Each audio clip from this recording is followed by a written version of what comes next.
Talk. I'm Alberto Ferrarotto. I'm responsible for employer branding activities of Automobili Lamborghini, and I'd like to introduce to you my colleagues that will share with us this talk. So, women first, Giulia Ganzerla.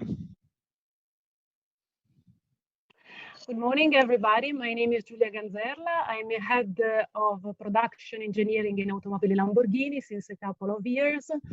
My department is taking care of work analysis, promotion of process improvement, and training center. I'm very glad to be here with you today. And then Riccardo Parenti. Good morning also from my side. I'm Riccardo Parenti. I'm head of concept development in Automobili Lamborghini, and I make a very nice job because I generate problems which engineering department have to solve. And then Paolo Gabrielli. Good morning to everybody. Buongiorno. Paolo Gabrielli. I'm head of after sales in the commercial department and customer experience, of course. We take care of our customer. Okay, so thanks all.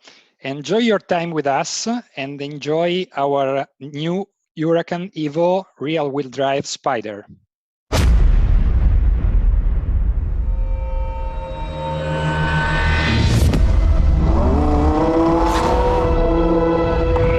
Welcome back, sky. Welcome back, wind that makes me fly.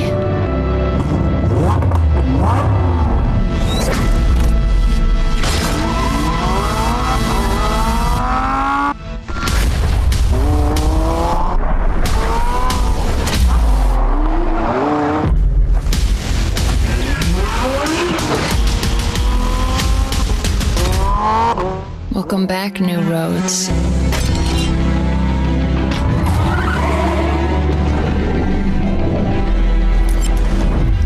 New directions.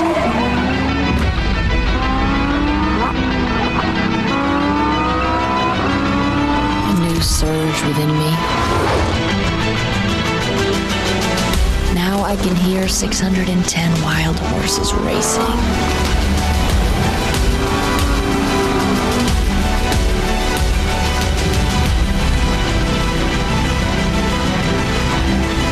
New Huracan Evo RWD Spider.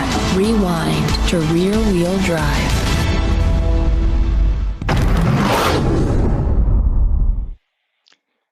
This presentation is and talk is for you. It's a jump into your future. So we'll try to give you some insight from us for your future career, helping you to design your path. What we are going to do and what you are going to do in your future depends on you, depends on the decision you are taking, we are taking now. So stay with us and enjoy this presentation. Just a few words to introduce to you and images to introduce to you Automobili Lamborghini. We produce these masterpieces, and starting from the Giallo Auge, the yellow Auge Urus, the first super SUV ever, born from a blue ocean strategy, mixing the versatility of an SUV with the DNA of a Lamborghini supercar. And then the Arancio Xanto Huracan, the V10, and the Verde Alceo Aventador, our V12. Arriving to the last born of the family, the Sian, in his Verde Gea Livrea, our first hybrid car, part of our few-off series, a laboratory of innovation. And now take a look to our production lines, what we call Manifattura Lamborghini, where our masterpieces take birth. The world has entered the fourth industrial revolution. A revolution that brings the automation of production processes and collaborative robots. But we have already seen far more. Imagining a future where innovative technologies and human talent are as one. A future where latest generation collaborative robots work alongside line operators. Where production systems are interconnected and monitored in real time by all the staff. where human work is not replaced but assisted by machines. This is why we've set up a groundbreaking industry, creating value for the territory, doubling our factory size while remaining CO2 neutral. Lamborghini introduces the new Manifattura Lamborghini, the first Industry 4.0 able to raise the quality of Italian craftsmanship is no longer impossible, since we made it possible.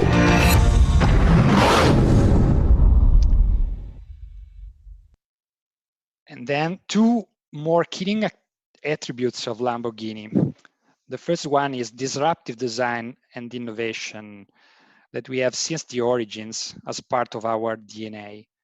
If you think to the fabulous Miura, the first supercar with a rear transversal 12 engine, or our futuristic Countach with these incredible and unique scissor doors. And today we are studying supercapacitor together with MIT to close the gap in energy density respect to traditional batteries and leveraging on the supercap higher power density.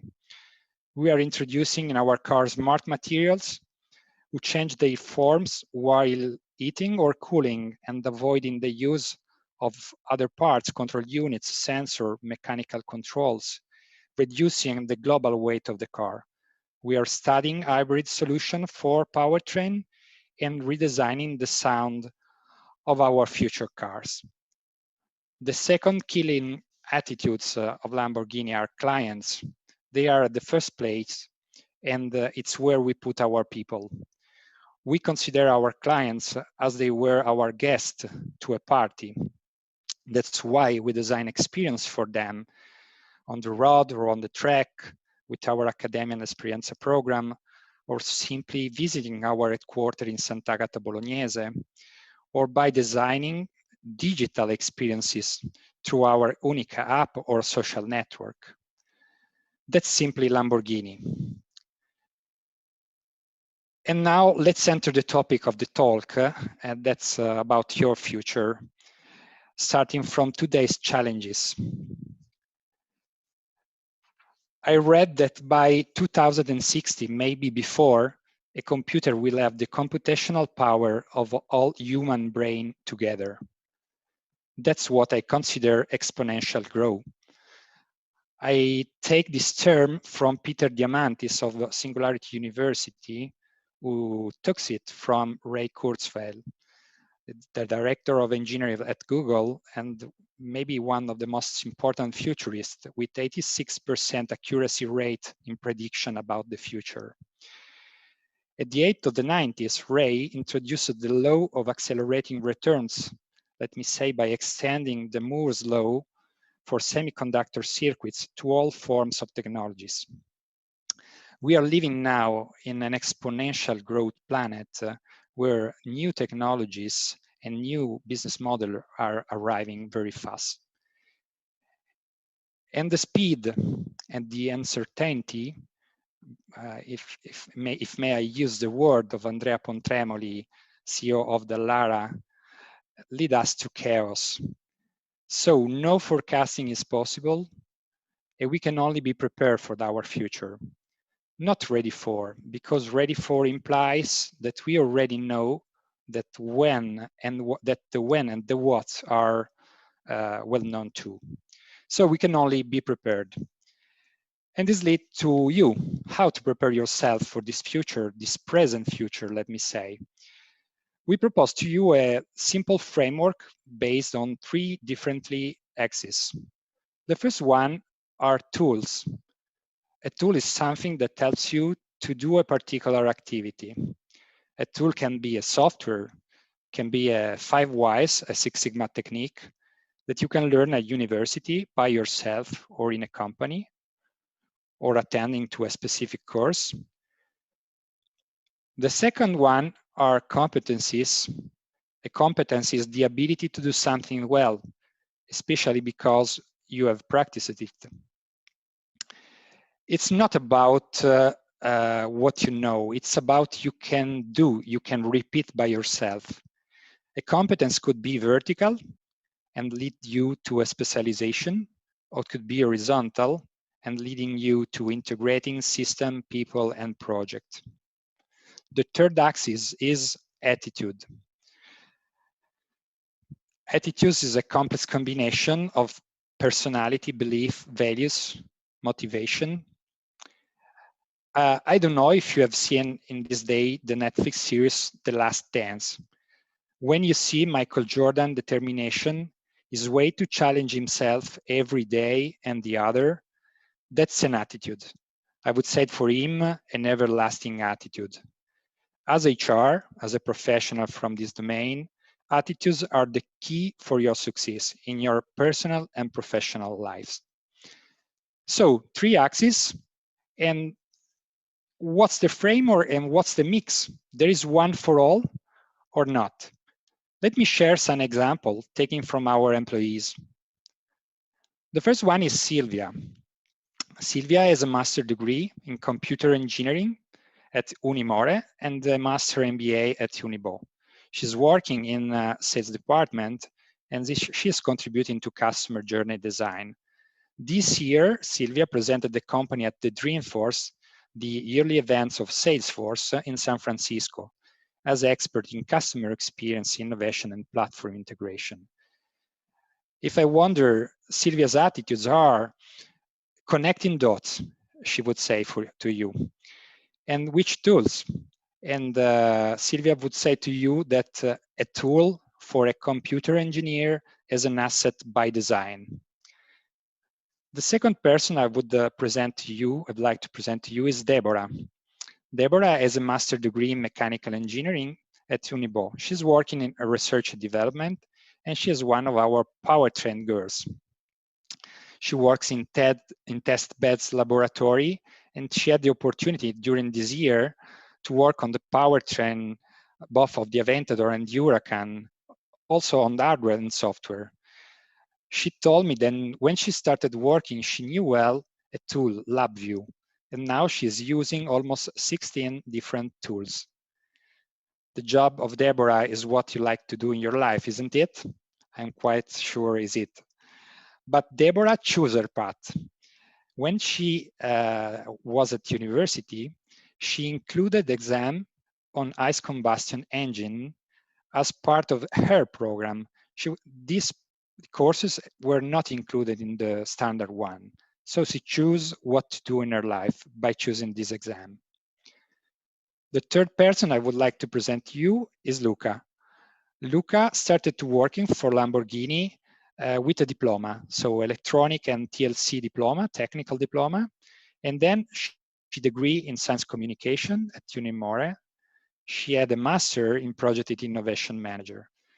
He is working in manufacturing department, and for Luca, augmented reality, blockchain, IoT, and AI are not only words. Luca is currently attending another degree in economics and general manager. Luca's attitudes, I would say learning agility and learning continuity. From an HR perspective, a secret to succeed again.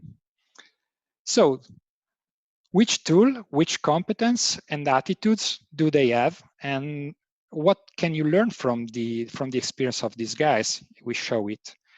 Let's ask to our expert.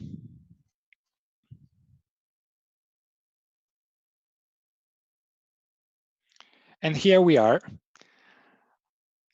So, starting with Paolo. Paolo, I have some questions for you. We talk a lot about digital. Digital is in a certain way the new normal, and we did a lot about digital. What you can suggest to our students that are attending this talk to work on customer journey, on designing customer experience? What does it mean?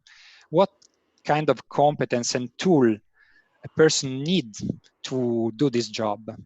And in your personal opinion, which is the attitudes you will say is the best one, the most important one to work in Automobili Lamborghini, in sales department, the one you will search while having a job interview with one of these students? So let me start from the beginning.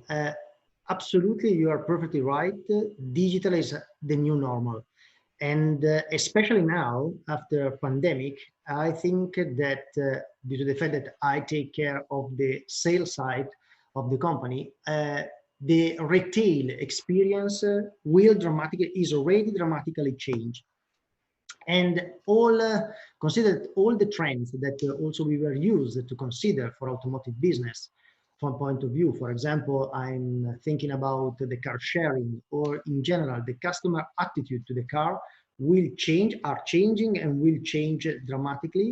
And we as a car manufacturer, but in general, all the entire business world has to adapt.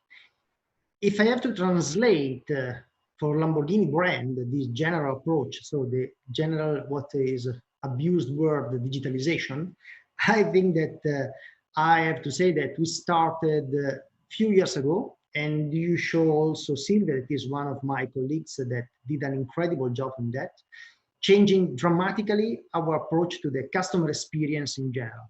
First of all, we moved our attention from the product to the customer, and in particular to the customer experience. Because as we love to say, we sell not only a car, but we sell an experience to our customer. In particular, we would like to sell to him and to give to them a customized customer experience. And in this sense, the digitalization, the digital experience is an unbelievable tool, because admit you to customize each single step of the customer experience.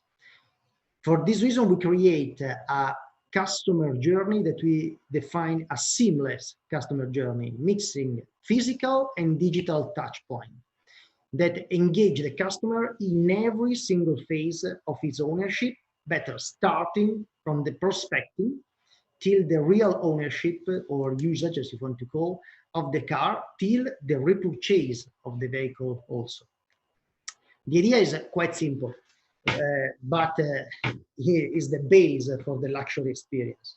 We would like to make the customer feeling unique, and absolutely he has to perceive that he's never alone, that Lamborghini is taking care of him and is engaging him in his moment of his life. This is the idea, and this is the principle that is guiding our job every day. And with this clear principle, we would like to include everything in one single point of contact. That is what is our app, that is not, let me say, by random, that we call Unica. So it's a unique point of contact. That is an exceptional tool, because you could differentiate and customize the approach to each single customer, differentiating by me, you, on everyone that will approach the brand. In example, if you start to show interest, for example, to a Lamborghini, starting from our website, when you can use our configurator, you start to configure your dream car, and after that, you should receive a digital brochure that is exactly based with the picture and the detail of the vehicle that you choose. And of course, in this sense, digitalization and digital purpose in general are the perfect example. After that, we move also our attention to the customer and, sorry, not only to the customer, but also to the dealer experience. So one important part of our experience is the dealership. So on that side, we decided also in that case to give to the customer the opportunity to have a completely renewed retail experience with augmented reality, of course, and customized, of course, every time, interactive experience between customer, salesperson, of course, because the human touch is in any case very important for us, and physical and virtual vehicle. Means that you can see the vehicle physical, but you should also customizing that vehicle using, of course, tools like the augmented reality, customizing the aspect of the vehicle, for example, or the personalization that you can choose, till a personalized test drive or checking the car, and that it could be supported via the app again to book or to give to us a feedback. And here we need people, coming back to your original question, with competencies for sure in retail or experiential marketing, as you were to call, but with a deep knowledge in the application and development of a digital, what we call ecosystem. You mentioned Silvia as example in our team. Silvia, you told that one of his specific attitudes competencies in this case, is to connect the dots. And this is exactly what we need. We need someone that is able to have this strange mixture, let me say in this way, between very technical expertise and soft skills. That is perfectly aligned what are the market needs and what are the requirements of our customers. Another good example is that, for example, in sales department, we have what we call the product marketing. What is for us product marketing? Product marketing for us represents the voice of the customer. They are the guys that are in charge to say to our colleagues of research and development what the customer would like to have in the car. And better, they have to anticipate what the customer would like to have in the future on the car. So in that sense, you need competencies in terms of analytics, because you have to understand the survey or to run a clinic to understand what are the customer needs and what the customer would like to have.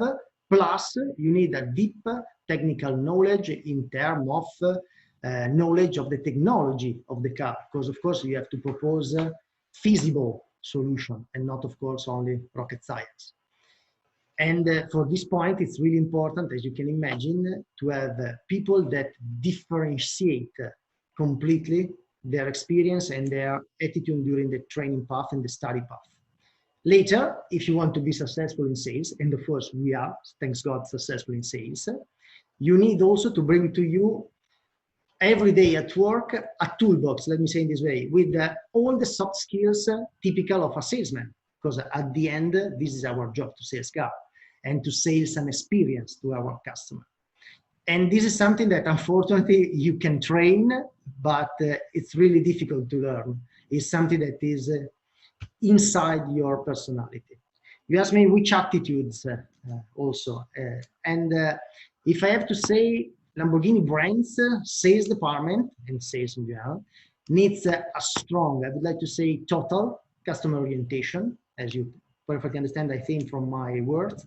And in the light of what I said before, an extreme flexibility and open mind. Where to learn this is quite complicated. You have to mixing learning in physical touch point with your experience and your life experience also, and also study path. Because you have for sure, we need for sure people that is able to follow and to anticipate the global trends. And also you have to find and to looking for your own way and your perspective to anticipate and to translate in a luxury brand like us this, and your perspective to anticipate and to translate in a luxury brand like us this trend. You asked me also what I look for in a job interview. Well, I have to say that I run a lot of interview in last days because we are looking to some people also that is supporting us in the sales side. And if I take as a given, as a must to have all the knowledge I told you in terms of knowledge of the product or knowledge of the marketing side or the sales skills, I think that honestly, I search for the willing to learn and especially the capability to learn from your mistake, because it's something that for sure you cannot avoid.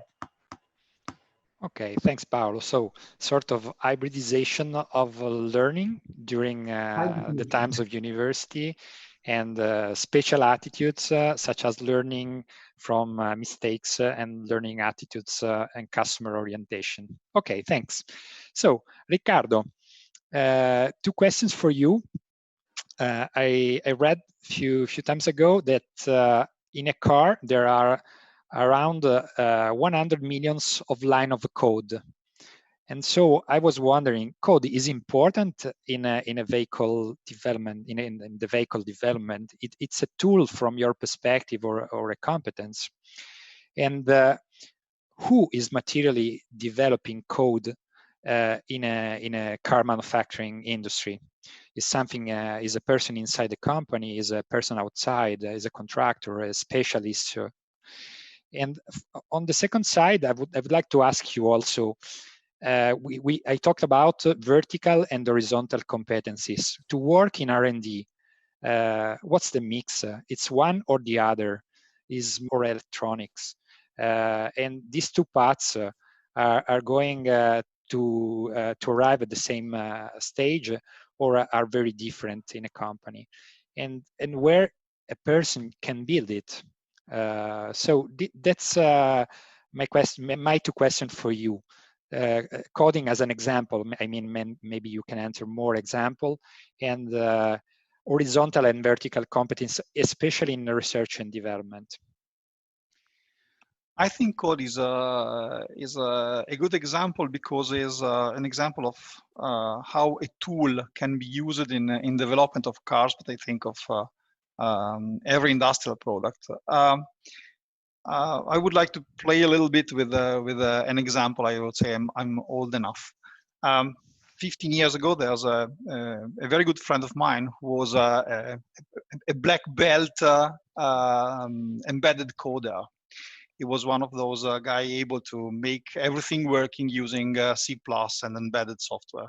And at that time, we had the first version of the self-generating code system from MATLAB Simulink. Most of the students probably know this kind of tool. And this friend made competition between his handwritten code and the code generated by MATLAB, and he was always winning. Winning means that his code was better, faster, more efficient, needed less resources. So it was definitely the best solution to go. Nowadays, he works in Great Britain for a big car manufacturer there. He's leading a team of 15 person developing code for self-driving cars, and actually is not coding anymore. None of his 15 colleagues write code by hand. His competence, experience, and attitude in using a tool has been transformed in understanding a tool good enough to use the best potential from a machine. Actually, MATLAB is an automatic system which does the job which in the past was done by humans. So our tool not important? No, that's false. So let's take the opposite example. Most of us have seen an overboard, or we could mention other mechanical systems which are unstable.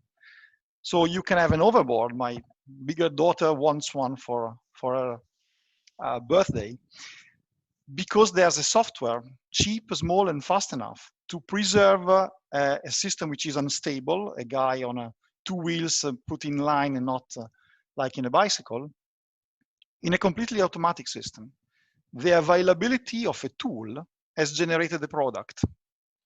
Theory was already there. We all know that an unstable system is more agile, but you need the tool to develop the product. And that's also a way to understand where coders lay.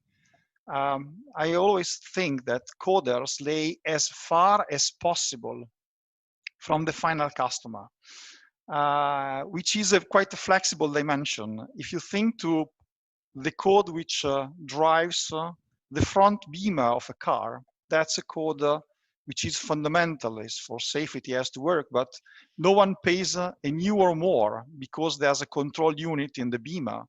And then the code is to the supplier as far as possible for the car manufacturer. But in our world, if you think where lays the coder, the engineers, the developers who develop vehicle dynamics, which is one of our first selling argument. Well, those guys are in car manufacturers, definitely. And they generate a USP. They generate a characteristic the customer, as Paolo mentioned before, will pay for. Those guys are definitely to the car manufacturers. And that's also a possible way to enter in a car company with having in mind the first example, tools are powerful. Every tool, it doesn't matter which tool you consider. Tools are powerful, but tools are, yeah, actually tools. They are not direct competences. And also we move a little bit on competences, which I think is from my perspective, I'm an old school mechanical engineer, and this means that we have a lot of discussion about attitude also with Alberto. You are at the moment, most of you are students, you are at the moment in a period of your life where you have a huge possibility, which is to build a horizontal tool. We mentioned that there are vertical and horizontal competences. Alberto in the beginning mentioned Michael Jordan. There's a very nice sentence from him. He said, talent wins games, but teamwork and intelligence win championships. To win championship, to win in your life and your career, you have to work with others. And to work with others, you have to share understanding, languages, and where possible, tools. These are transversal, horizontal competences. And you are at the moment in the best possible period of your life to build this toolkit or portfolio of understanding and knowledge, which will be fundamental in your life to work with others, to understand the needs of colleagues which have different specialization, to work also a little bit out of pure techniques, to understand why a company gives you a budget and not unlimited money, for example. All these things, you can build them now, and it's the best possible moment, but you can't lay on them. You will have to grow for all your life, both in horizontal competences and in vertical one, which are sometimes more difficult. We discussed about teamwork. A good team wins when there are extremely good experts able to understand each other.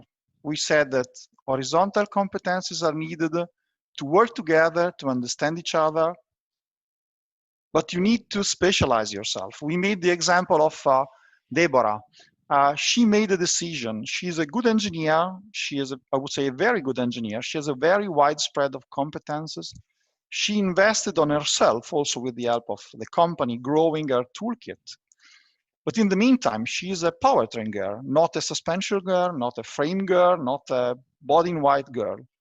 Her ability given by her horizontal competences is in working together with the other colleague, understanding for each problem who is in the best position to find the right solution. But the added value she has to offer is in the expertise on a special fields where she is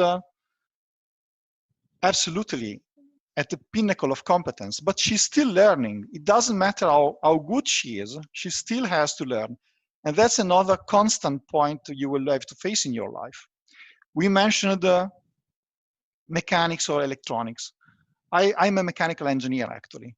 But when I entered in Lamborghini, due to the fact that I was involved in engine management system, I worked with a laptop and a cable. And for this reason, I was labeled as an electronic, which is false. But I had to study and to learn also this kind of specialization. And that's, I think, one of the most important attitude you have to build, you have to preserve. It doesn't matter where you come from. You can't be sure where you are heading to because it's, as Alberto mentioned, we live in a chaotic moment. Everything changes by days. If 4 months ago, someone would have told us that we will face a pandemic, we probably would have said he's crazy. And he would have been right. So you have to be prepared to be flexible, to learn new things. And due to the fact that I started from mechanics to study mechanics. Thank you very much. Thank you, Riccardo. So the last question here is for Giulia. Giulia is working in manufacturing. So I would like to ask you, Giulia, which are the trends that are impacting the industry and which competencies and tools are needed to work in manufacturing? And maybe you can tell us also, based on your experience, where and how a student can get these competencies and tools before joining the company. And as I asked to Paolo, which is the most important attitudes to work in a plant that is very different from commercial or research and development department? Yeah, there are things that are different and many other things that are common. Okay. Thank you for the questions, Alberto. So first of all, which are the technological trends that are impacting the industry today? I have to mention the Industry 4.0 and all the innovations and the technologies related to this big revolution. And especially in my eyes, for Lamborghini, the main point is the digitalization of the industrial processes. You were showing before a very impressive, in my eyes, a video where we could see our last assembly plant that we realized for the third model Urus. 2 years ago, we launched this model and we took the opportunity we realized for the third model Urus. 2 years ago, we launched this model and we took the opportunity of the doubling of the factory, of the realization of this new plant to introduce these new, let me say, these innovative technologies for the production. And so we saw, for example, collaborative robots working together with the people inside the assembly stations. We saw AGV that are moving the cars and the materials from the area where they are prepared to the point of use. And moreover, we had to realize a manufacturing execution system. So a big system that integrates all the objects of the factory, putting them in connection also to the ERP systems. As well as, for example, smart devices are present today in the assembly lines, like tablets introduced in each station, wireless scanners, electronic labels. So all this stuff, all these innovations have changed the production asset. Let me make just a step back. The human capital is always in the middle of our production environment, is always the central point. But the marriage of this craftsmanship, of this human capital and these innovative technologies is for sure the challenge that we run with the introduction of this of the Urus and of this new plan. The way of working in a factory like this one, like the one of Urus, that has married the digitalization is different from the one of the past and require the skills, new skills, let me say, and new competencies. First of all, by the people that is working on the assembly lines, because we have to remember that we have blue collars that every day are assembling, realizing our cars, and that have to become friendly with these new devices and to interact with them. But secondary, we are here for that, for our young engineers, for our planners that are working every day for the manufacturing system design and engineering activities. And we have, you know, Alberto, many roles inside the manufacturing, because we have process planner, logistic planner, planners of equipment, software developers, people that is taking care about layout and the work analysis. So it's a very rich environment. Where I want to come, the digital factory is a world of interconnection. Thanks to the Internet of Things technologies, all these objects that I mentioned before are all connected and are continually exchanging data and information. And this asset, in my eyes, requires by our young engineers, by our talents, a systemic approach. Is a bit like what Riccardo said before, this transversality, this vision of the big picture, let me say. It's like to say that this connected object requires people that is connected, is working together, and that has competence that are a bit enlarged and that create connections. I'm not saying that talking to the guys that are listening, for example, if you are an informatic if you have started your career, your development path, you are an informatic engineer and is still studying. I'm not saying that you have to become also an electronic, take another degree in electronic, mechatronics, or material engineering. But I'm saying that because I think that specialization is a value, is an asset. If you have a specific passion, it's absolutely okay if you want to deep dive in this discipline and if you want to specialize yourself. What I'm saying is that if you want then to jump into a factory that is a smart factory, you have to look for a bit of contamination. You have to take the opportunity to take some pills also of the other disciplines, mechanics, industrial, automation, because this will facilitate you later on to get a systemic vision and approach, to get the right languages and tools that create connections also with the others. So somehow enlarge the competencies, like the one of Luca Pierre that you presented before, that has searched his own passion and has worked on his on himself and on him development to grow in competencies and in also horizontal knowledges. Which are the tools then? And someone asked also, I saw some questions. So where to learn also, yeah, in the Mother Valley. And where to learn, exactly. Just a couple of words of the tools. New tools like virtual reality, augmented reality, virtual simulation, extremely powerful because we are able to, thanks to this virtual tool, to anticipate problems, to make scenario, do analysis, to be faster, and to exchange information in a very fast way. But also traditional tool, like the one typical of the manufacturing related to the lean thinking, for example, the 5S principle, a well-done value stream mapping analysis. These are tools that are always valid because help you to break down the problems and to move from disease solution to a better one and to improve the situation, let me say. And that help you also to touch with the hands the reality and not only to think about theoretical things. And where can you learn these competencies enlarged and these tools? There are many ways. A bit of contamination, like I said, at the university, and during your university studies is, in my eyes, a good way to fulfill this requirement.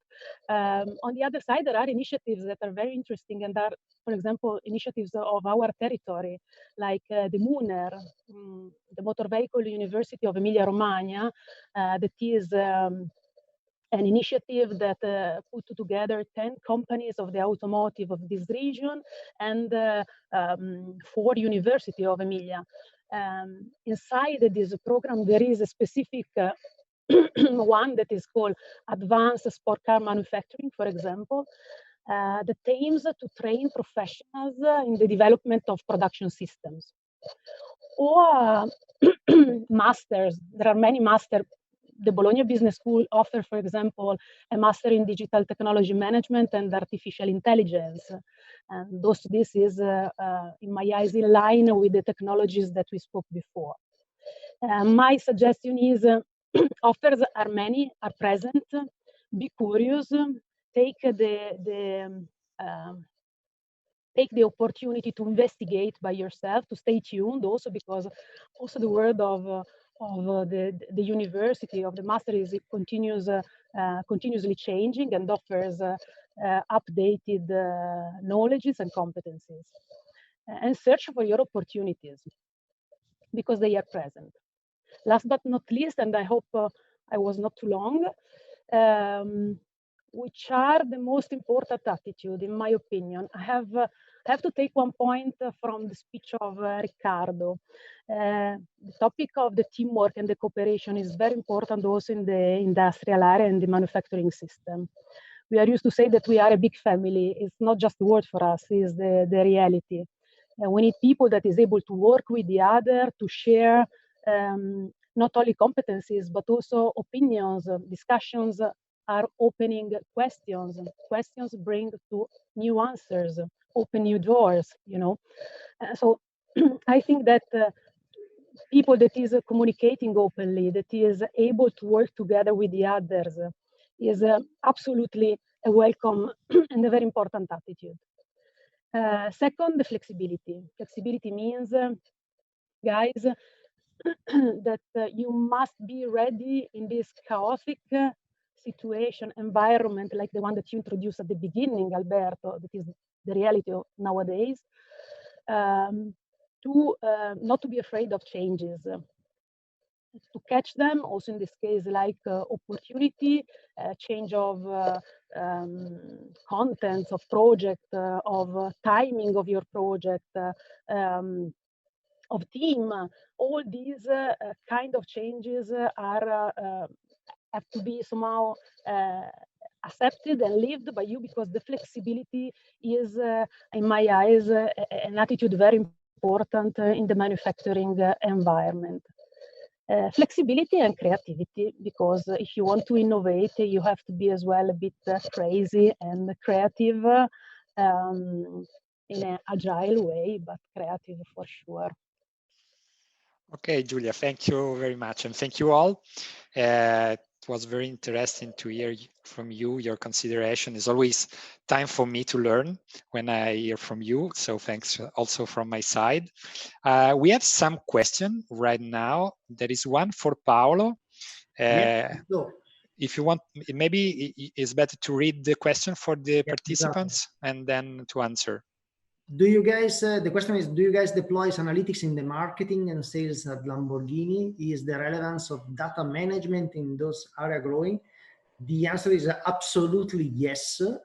As I mentioned before, also during my answer, we based our strategy on the analysis, especially now that we have the opportunity collecting from the network, of course, data collecting from the connected car that we have just introduced, the data connected to all the interview that we ran, and all the data related to all the, let me say, most relevant trend that we can identify based on marketing analysis. We can merge all this data and understanding where we have to go.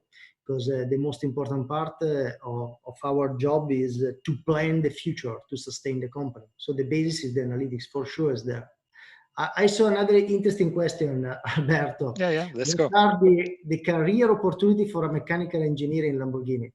Could seem quite crazy, but I am a mechanical engineer too. Riccardo also. It's a, let me say, really different path. And what are the career path and the training path that we have for our employee? Honestly, we have to follow of course, the market needs, and we support the growth of our people for sure. Yes, if you consider mechanical engineer, but I have long experience also in other companies. Mechanical engineer is a sort of passepartout where you can get your future in a company, I would say. So here maybe is the specialization that opens more door inside the company. As you can see from my colleagues that are present, it's possible to work in the manufacturing. And please consider, sometimes it happens when I talk with students, manufacturing for us is half of the company, talking on a people perspective. There are all blue collars working there, and we have a group of engineers and people working in managing the plant and designing the plant, building the plant, that comes from this specialization. But when you talk about manufacturing, you talk also about supply chain, you talk about quality. And these jobs you can do there are very interesting for from a mechanical engineering perspective, but also from other specialization. I mean, also material engineer, chemical engineer, management engineer, and so on. Mechanical engineer would be also considered for research and development department, absolutely, and also as you can see for from the Paolo experience from also in sales. research and development, say it's about, if you consider our white collar, it's about 1/3 of the company, and so it's a huge department for Lamborghini that invests a lot of money on that, and a very huge group of people who work there. Normally, there are specialized people that have this path that Riccardo presented to you. Is a sort of mix when you start to work from your specialization, your desire to specialize, in the opportunity to be more transversal and vertical, joining other people and other competence in the company. Riccardo, you were saying something about? No, I was just thinking about an aspect. You mentioned mechanical engineer. Actually, I was joking before, but not so much. In a R&D like today's one, we have basically every kind of specialization because of let's say of education, which is probably better, because where you specialize come from opportunity, comes from what the company needs, come from your ability or will to learn new things. And I came back to what Julia said. I'm totally convinced that at the end you have to build a good starting point. Of course, there are starting points which are easier if you want to enter in a car manufacturer company. But what is most important is your wish or ability to learn new things and to spend yourself in fields which are not maybe very far from your starting point. When I was in Centro Ricerche Fiat, one of the best engineers, I would say, working on a control system was a loyal. He had to take a graduation in law, but he decided that his life was something different, and he learned a new thing, and he was very good at. Okay, there is a question about our restart. Maybe Julia, do you want to tell us something about the restarting of the company in production lines as you are there? We restarted respecting, let me say, all the norms and the safety required conditions. So we are working on the line with the mask, in some cases also with the glasses. We have hygienic, I don't know the name, sorry, hygienic fluid dispatched in all the assembly areas so that the people can wash the hands continuously while working or while, for example, going to the coffee machine or something like that. And so we are, we prepared ourselves in the best way possible. So the people restarting the production activities in a very safe way, very calm. So we wanna restart, honestly. So it was like to come back home somehow to our assembly lines, and okay, we have to live, we know, and to work in a different way, putting us attention to things that were before totally unknown, but it's working. It's absolutely working, and I can say that. When I was at the company last week, on the 4th of May, when we restarted, I entered the plant of Huracan Endurus, and I had the sensation the company was just closed the day before. Yeah.